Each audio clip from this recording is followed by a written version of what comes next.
as ever, it's London calling. We'll bring you complete games news coverage and the latest from our athletes as they chase sporting glory. London countdown to London 2012 on Sky News.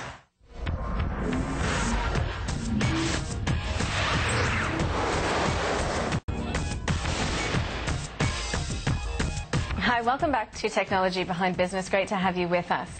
Well, Australia has one of the highest smartphone penetration rates in the world, meaning we are perfectly positioned to take advantage of the next big trend set to transform both the consumer and the business worlds, known as NFC, or Near Field Communications. This technology has the potential to change the way that we make payments, market products, and even catch public transport.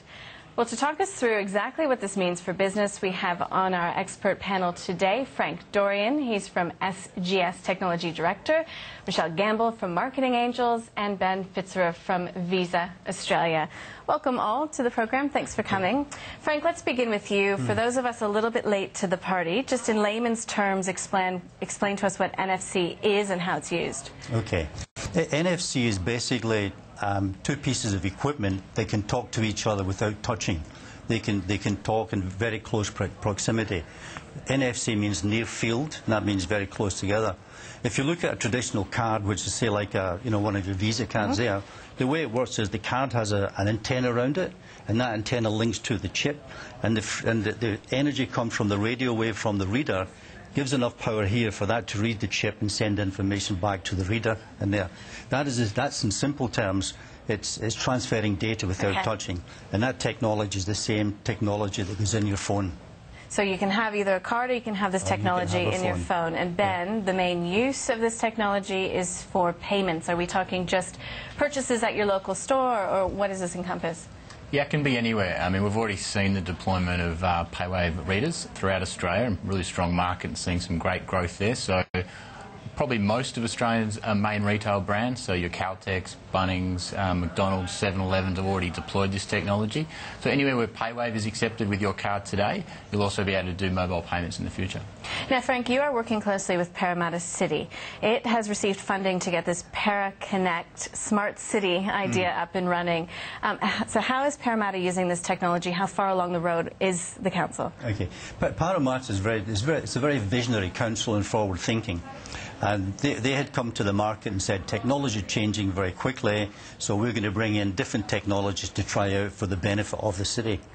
And with the city today, it has to provide more than the basic. It has to provide the digital infrastructure. So what Parramatta did with the digital concierge was became part of a consortium. That consortium is with the town council, key players in the market, and then put together a strategy using where near-field communication is the core technology behind it. But it's not so much the technology, it's the benefits you get from the technology.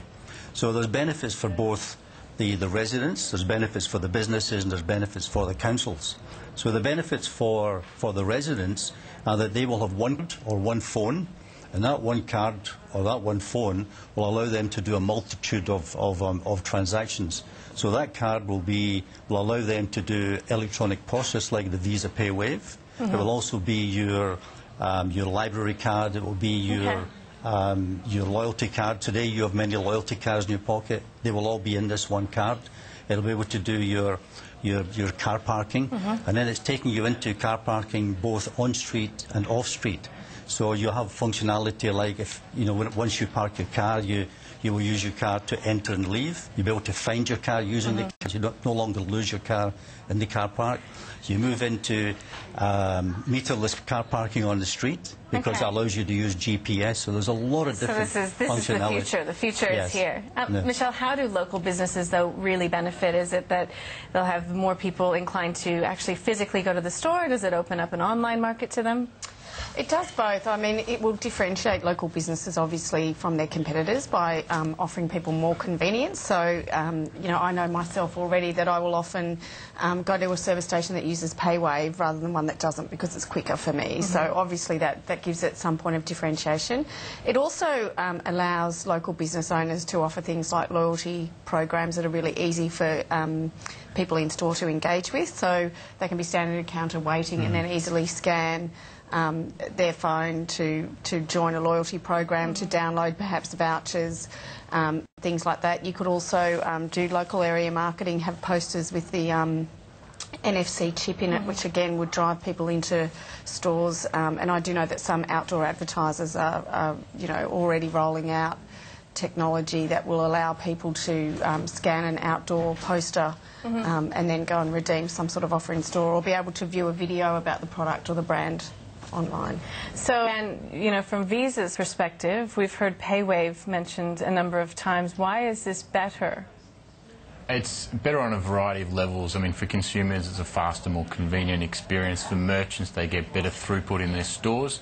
And for banks, they get better utilisation of the products and in general enable their customers to have a better transaction experience. So it's across the board. When you then move on to mobile phones, you start bringing around and closing that circle. So you're not only promoting directly to consumers, you're also allowing consumers to make a seamless and fast transaction at the point of sale as well. So, Ben, how safe is this? I mean, do you have sort of an upper level limit of what you're willing to spend through this technology? How do you keep track of what you're spending, etc.? The beauty of it is you're now able to keep track of all your transactions, obviously via your records and your statements. The security we're seeing on this is unparalleled in any payment instrument around the world. So we're getting what's known as EMV technology, which is chip technology, that enables the phone to be significantly more secure than any other device. And then moving on from that, consumers actually will have the ability to actually set their level as well. So via the user interface or the application that they use, they could also set minimum levels, maximum levels. They might want to do a PIN entry before they load up the application. So it's giving a little bit back to consumers if they're a little bit more security conscious, but it's also implementing via probably the best and leading technology we have available at the moment. And what is this costing businesses to have this technology available to their consumers? Nothing. That's the beauty of it, apart from acceptance costs. So acquiring banks, so those banks that help deploy the technology, and merchants are working very closely with them. They see it as the next step in payment, so they're deploying this technology. We're already seeing it widely used. So hopefully merchants can see the direct benefit through throughput and customer convenience without the additional cost. Frank, are there any other sort of cities around the world that Parramatta or wherever we are in the country can sort of look to how this has been implemented and working really well? There are cities that are the leading edge with NFC is transportation. You'll find as you go around the world that you can actually use different cards for your transportation. It's all just touch and go type of thing.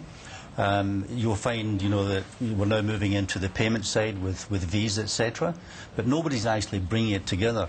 You've got touch and go when it comes to transportation. You've got touch and confirm when it comes to payments. What Parramatta is doing is touch and connect, and it's bringing together an ecosystem with all of the technologies brought together. So it brings in, NFC is really an identification technology. And from that, you can take it into many, many areas. So they are the first one to bring this ecosystem together. So, Michelle, how is NFC, from a marketing perspective, different than everything else that's come before? What sort of doors does it open for, from your perspective? Well, I think what it does, I think that the killer with NFC is that it's built into the mobile phone. So with a lot of other mobile marketing technology at the moment, you need to download an app to be able to use it. So QR codes are things that have sort of been rolled out and have been used in lots of other countries around the world, but it's still relies on someone to download the QR reader onto their phone and then, read a barcode, and it's not necessarily linked to payment either. So it's the idea that the technology is actually built into something that you're using all of the time, and that's going to make it much easier for consumers to adopt it and to use it across the board. Frank, not all phones have NFC capabilities, so when will we start to see manufacturers including this as sort of standard in smartphones? The NFC is available in most of the phones today, apart from the iPhone. And iPhone have some patents pending there. So what's going to be happening is that all phones are going to be becoming NFC enabled, but there's now add-on devices for existing phones. So you can go out there and you can buy a casing for an iPhone, just like one of the Commonwealth Bank with its Kaching scenario. And you can, company we're working with called Watch Data, and they provide devices for a few dollars that you put into the back of the phone, so any phone can be NFC enabled. So you're not restricted anymore with it. And so what sort of needs to change, or what needs to happen, do you think, Ben, for NFC payments to really become mainstream? I'm glad to say the change has already started. It's sort of going for a few years now. One of the key things is having the acceptance infrastructure. So that's already started, as I mentioned before, with some leading brands. But now it's a lot of collaboration that has to happen between handset manufacturers, telcos, banks and Visa to really bring the ecosystem together.